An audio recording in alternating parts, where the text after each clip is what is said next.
"Carl, toss me the rope, and I'll pull the log back to you," shouted Rich from above and behind Carl. Carl steadied his footing and wrapped his leading arm around the taut rope. He gathered the loose end with his free hand, rotating it to a looped bundle to toss to Rich. Devin moved back along the ledge to a position just above Carl. Carl then tossed the loose end of the rope back and up to Rich. "Good catch," Devin said. Carl held tight the straining rope until Rich had a good hold and was ready to take possession. "Okay, I got it," Rich said. Carl unwrapped his arms from the rope and leaned back against the cliff face to be out of the rope's way. Rich tugged on the rope, hand over hand, pulling the log against the strong current back towards Carl's position. Devin turned toward the cliff face with both hands grasping a ripple on the ledge and threw his legs over the side, dangling above the perch that Carl stood on. Carl grabbed Devin's belt to ensure safe landing on the ledge. "Go ahead and drop, I gotcha," Carl told Devin. Devin let go and slid across the rock face about a foot to the ledge as Carl steadied his descent. "Are you guys ready?" asked Rich. "Pull it back more towards you, Rich. We'll grab the front of the log. You jump on the back," shouted Devin. The log thumped against the rock as it moved back with Rich's pulling. Devin and Carl tightened their gear as they intently judged the log's position below them. The log's downstream end began to float away from the rock face as the securing rope slipped a few feet back on one of Rich's tugs. "The rope is slipping," yelled Carl. "Jump!" Devin shouted to Carl standing beside him. No, wait, I got it," responded Rich. Splash! Devin and Carl hit the water at the same time between the log and the rock face. Devin's arm wrapped around the log as he plunged in. The log quickly rotated and Devin nearly lost his grip on the log. Carl shot deep into the black water with his pack full of tailings and rope. Carl frantically grabbed at Devin's pant leg as a strong current sucked him downstream. Devin struggled to get a reliable grip on the log while spreading his legs to prevent losing his pants as Carl climbed up his leg. The current pulled with renewed force on the log with Devin and Carl in tow. The rope rapidly slipped through Rich's hand as the log began to accelerate downstream. "Oh, crap," Rich said to himself as he lunged off the ledge and into the water after the log, rope in hand. Kafoosh! The water exploded as Rich hit, sprawled out. He sunk fast into the cold blackness. The temperature of the water 8 to 10 feet down was shockingly cold. As Rich looked up at the log, rope in hand, he noticed that he was rapidly passing underneath the log. The current was incredible under the surface. Rich's eyes were wide open as he gathered all the strength he had to climb the rope back up to the log.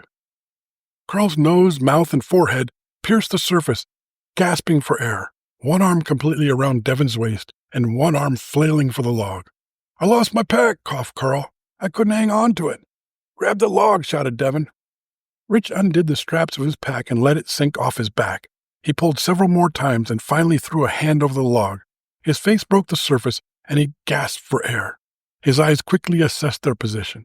They were coming to the end of the hallway fast. The log was shooting down the middle of the waterway like a torpedo. Carl and Devin were on the other side of the log from Rich. Devin worked his way to the back of the log in an attempt to see if Rich was on that side. Rich and Devin met at the back of the log as Rich had the same idea. "Start kicking," Devin shouted. "We gotta get this thing sideways or we're going over the falls. Carl, you kick the other way. Try to get your end to come back." They kicked with all they had. The log began to turn in the current. The water accelerated as they neared the end.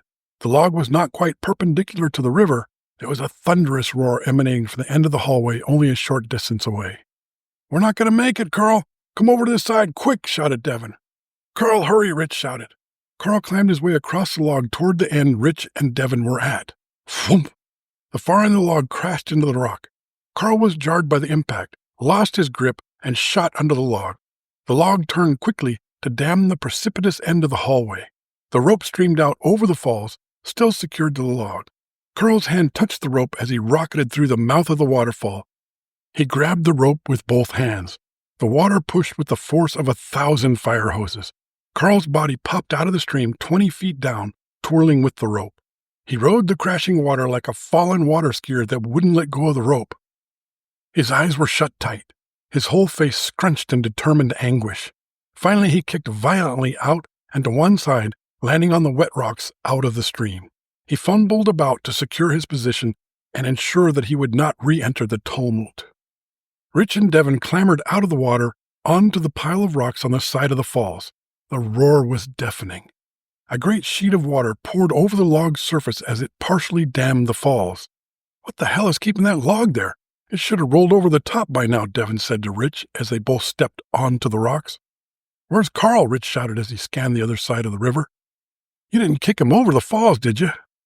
Devin poked his head over the edge and caught a glimpse of Carl dangling from the rope below.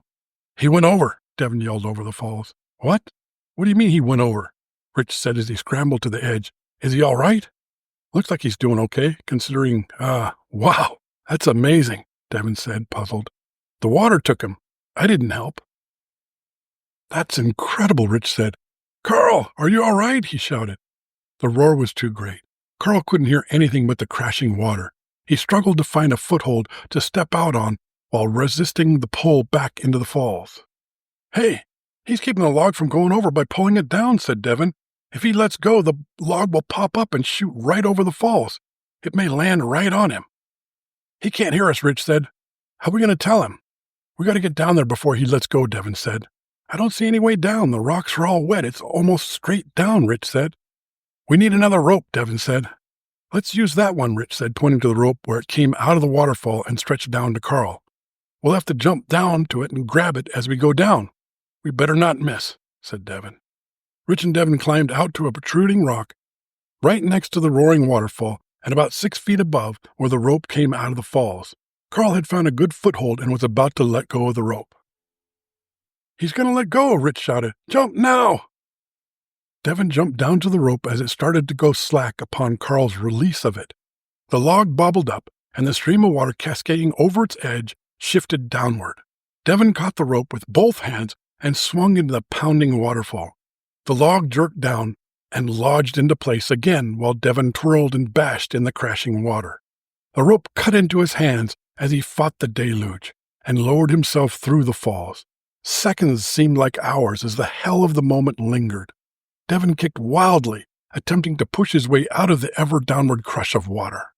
Rich looked on intently, counting the seconds. 87, 88, 89. He's been in there for a minute and a half. How long can he hold his breath? A foot poked out of the falls. Devin's shoe grasped the wet rock face, then his leg, and another foot came out. He pulled and pulled. Suddenly he flopped out of the falls and onto the wet rock, gasping for air. The rope went slack and the log popped up and over the falls. The log striking the rocks could not be heard above the roar of the falls as it pitch-poled end over end down the 35-foot drop to the rubble of large boulders the size of cars. The water in the log careened down another 30 feet of the rubble and splashed into the river at the bottom. Devin lay limp on the wet rocks. Rich's face went white. Carl scampered over to Devin to see if he was all right. Devin lifted his head and looked about to see where he had landed. "You all right, man?" Carl asked. "You seem to be in there for 10 minutes. "Seemed a whole lot longer to me," said Devin in return. "How was your trip down?" "Awesome. I heard a big thump, and the next thing I knew, I was going over the falls. It was incredible," Carl said with great animation. "Let's do it again." "No, thanks. I'm good," Devin said. "Did the log drop?" "Are you kidding? That sucker pole vaulted down to the bottom. It's probably in Sacramento by now," Carl chuckled, wiping the buildup of the continual spray from his brow. "Can you see Rich?" asked Devin. Carl turned and looked up in an attempt to get a bearing on Rich. "No, I don't see him." Devin got up and moved with Carl along the rocks, away from the heavy rain of water spraying from the waterfall. As Carl looked for a way down, Devin looked over the Tech-9. It had several deep gashes in its finish, but seemed operational.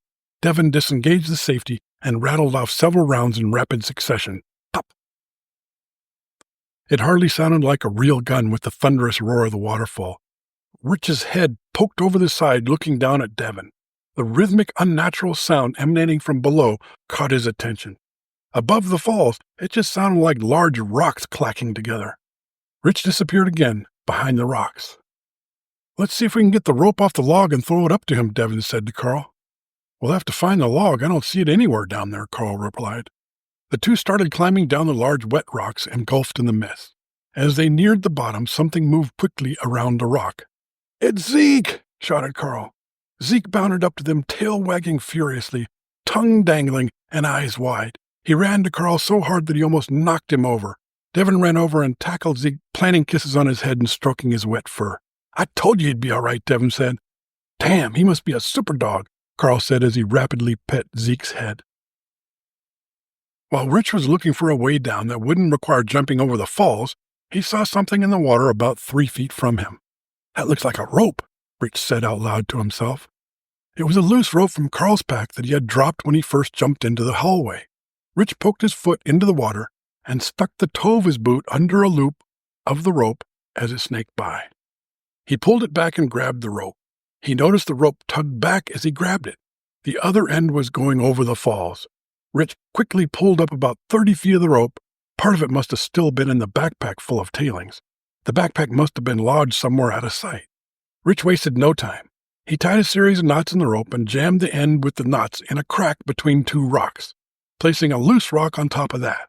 He gave a sharp tug on the submerged end of the rope to dislodge it from the backpack, pulled it up, and threw the loose end over the rocks toward the ledge that Devin and Carl landed on. Rich slid on his belly down the wet rock face, feet down, holding tight to the rope in the heavy mist. Nearing a large outcrop of wet rocks, he let go of the rope and turned to climb down the river. Just then, he lost his footing on something loose on the ledge. Rich caught himself and realized that he had stepped on the empty shell casings from Devin's firing the Tech-9. He bent down and picked them up and put them in his shirt pocket. They all carefully worked their way down the broken rubble scattered all about the bottom of the falls. Once there, the troop looked back marveling at making it past such a formidable barrier. Rich pet Zeke on the head and handed Devin his shell casings.